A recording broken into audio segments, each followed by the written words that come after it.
V34 previews our lesson on distributing fractions in equations. As we all know, fractions are scary for many of us, so we're going to look at two different methods to help solve equations that involve fractions with a little bit more ease. So nothing changes when an equation has fractions in them. You're still first simplifying each side of the equation and second solving the equation where you're doing PEMDAS backwards, and whatever you do to one side of an equation you must do to the other. So even though an equation has fractions, still you must follow the same steps. It's just how to undo the fractions that gets a little bit tricky. So there are two ways that you can solve an equation. 164 models both of them. First, you can multiply by the reciprocal, and as you know, when you multiply by a reciprocal, you actually undo the fraction.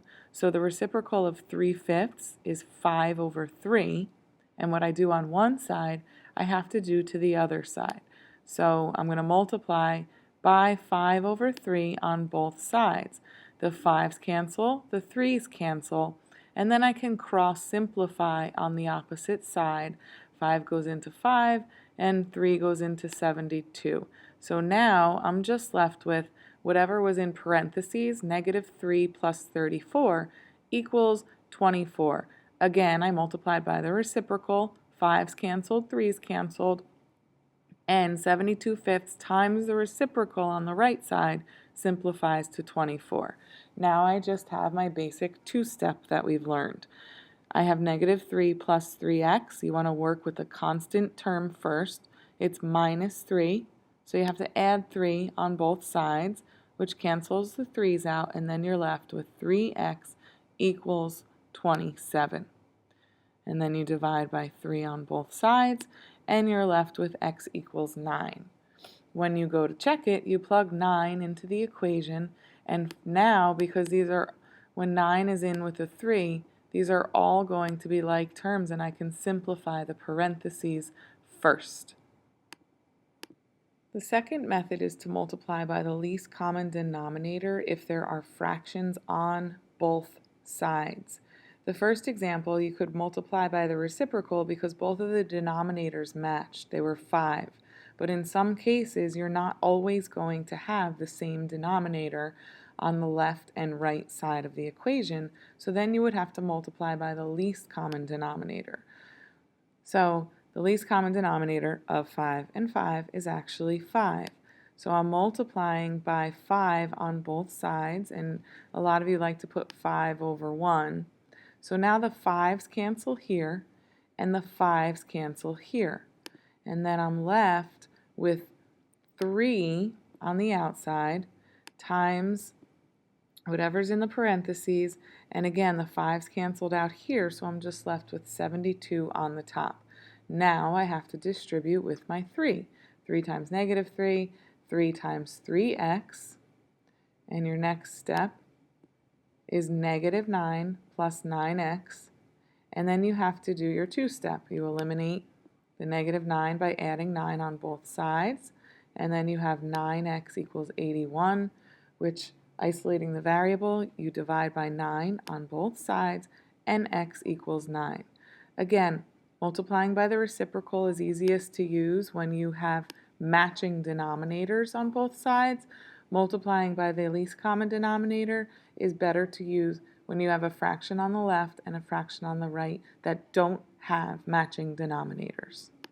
Slide 165 has 3 examples that actually model when it's better to use the reciprocal and when it's better to use the least common denominator. So listen carefully because this is a little bit tricky, especially since fractions are complicated. So over here, I have 3/5 on the outside of the parentheses, and I have 9 over 1 here. I don't have a fraction on the right side, so I would multiply by the reciprocal because I can cancel out the fraction over here, and the reciprocal is 5 over 3, and 9 is a multiple of 3, so my fraction would cancel out on the right side. So again, my 5's cancel out here and 3's cancel out, so the fraction is entirely eliminated on the left side, and then I would do 9 over 1, and my 3 goes into 9 3 times, so 3 times 5, I'm just left with 15 on the right side, and then I can solve without having any fractions. The second one has 4 over 7, and then it has 2 over 3 on the right side. So the reciprocal over here, 7 over 4, won't help me because I'll still be left with a fraction on the right side. This means that I want to multiply by the least common denominator of 7 and 3 so that I can at least get rid of the fractions. So now 7 goes into 21 3 times, and 3 times 4 is 12. So now instead of having 4/7 on the outside, I have 12 on the outside of the parentheses here. And then when you look on the right, 3 goes into 21 7 times, so the 3 is eliminated. And I have 7 up top, so 2 times 7 is 14. So now my fractions can be eliminated by using the least common denominator in this example. The example next is the same idea as the second one because the 8 and the 16 don't match. And so if I multiply by the reciprocal, the fraction cancels here, but on this side, 16 is the higher number and it's on the bottom, which means I'm still going to have a fraction if I multiply by the reciprocal. So instead, I'm going to use the least common denominator to eliminate the fractions. So now 8 goes into 16 twice. 2 times 1 is 2, so my fraction is gone, and instead I have a 2 on the outside here. 16 goes into 16 once, and I have a 7 on the outside here. So now it's 2 times x plus a half equals 7. Slide 166 is a good example for using the reciprocal. So I have 3/5 and I have 9. Again, you want to eliminate the fraction. So if you do a problem with the reciprocal and you still have a fraction on the right-hand side, it's probably better to start again and use the least common denominator.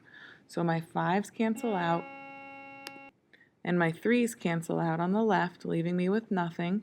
And on the right-hand side, 3 goes into 9 3 times, and 3 times 5 is 15.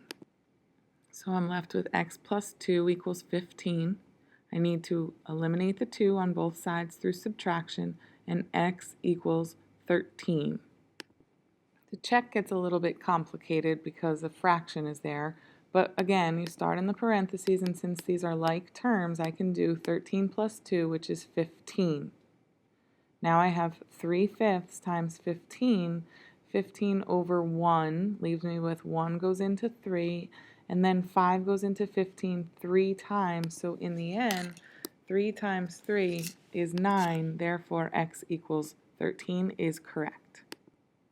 Please pause and try slides 167 and 168 on your own independently. And once you're finished with 168, I'm going to ask that you write "Don't panic" in giant letters on slide 168.